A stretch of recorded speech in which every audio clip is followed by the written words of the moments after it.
যেদিন বাইরে যাওয়া হয় চেষ্টা করি সকালবেলা একবারে রান্না করে যাওয়ার জন্য, কারণ বাইরে থেকে এসে আর দুপুরে রান্না করার জন্য ইচ্ছা করে না বা সময়ও পাই না। আজকে সকাল থেকে বৃষ্টি, তো ভাবছি যে একটু খিচুড়ি বসাবো। তো একবারে চাল ডাল সব একবারে ধুয়ে নিলাম। আজকে মুগ ডাল মসুরির ডাল মিশিয়ে খিচুড়ি করব। এই খিচুড়িটা কিন্তু অসাধারণ হয় যেদিন দুই রকমের ডাল একসাথে মিশিয়ে নেই। আমার কাছে মনে হয় যেন অসাধারণ খেতে, এত মজা লাগে আর সবাই খুব পছন্দ করে। আর এটা যেহেতু দুপুর রাতে চলবে আমার বাসায়, এই জন্য একবার একটু বেশি করেই বসিয়ে দিচ্ছি।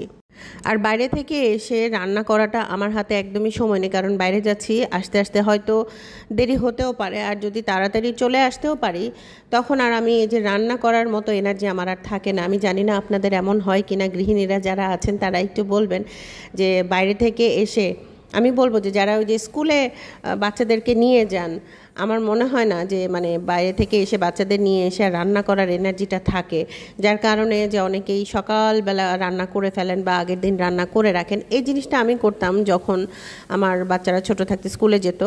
তখন আমি স্কুলে যদিও অতটা নিয়ে যেতাম না আমি খুব একটা, কিন্তু যখন যেতাম তখন আমি আগের দিন রান্নাটা করে রাখতাম। তো এই আর কি। তো আমি মোটামুটি খিচুড়িটা রেডি করে ফেলছি। আর আমার কাছে মনে হয় যেন সবচেয়ে সহজ লাগে আমার কাছে এই খিচুড়িটা। আর খুব আমার কাছে একটা ব্যাপার কি জানেন, যে আমি যতবার যেই খিচুড়ি রান্না করি না কেন, এক এক খিচুড়ি এক এক রকম এক এক সময় এক এক রকম মজা হয়। আমি বুঝি না এটা কেন। বিশেষ করে খিচুড়ির বেলায় আমি বলবো যে এক এক রকম হয়, আমি বুঝি না। এরকম দুই রকমের ডাল মিশিয়ে তো আমি অনেকবার রান্না করেছি, কিন্তু তারপরও আমার কাছে মনে হয় যেন যে টেস্টটা ডিফারেন্ট হয় সব সময় আর কি। আর আজকে আমার একটু ঠান্ডা লেগেছে, গত 2 দিন ধরে আমার একটু ঠান্ডা জ্বর। আল্লাহর রহমতে জ্বরটা চলে গিয়েছে, কিন্তু ঠান্ডাটা আছে। দোয়া করবেন আমার জন্য, হয়তো আপনারা কথায় বুঝতে পারছেন, আমাকে ক্ষমা সুন্দর দৃষ্টিতে দেখবেন। তো যাই হোক, আমার রান্নাটা মোটামুটি শেষ, আর সহজে রান্নাটা করে ফেললাম।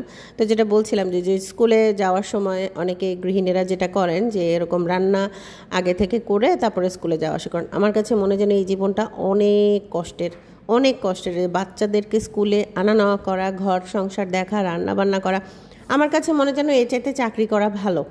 আমি যে কেন এত সময় পাই না আমি বুঝি না, যে এত সময়, এত কষ্ট, এত কাজ কি করে গৃহিণীরা করে থাকেন এভাবে।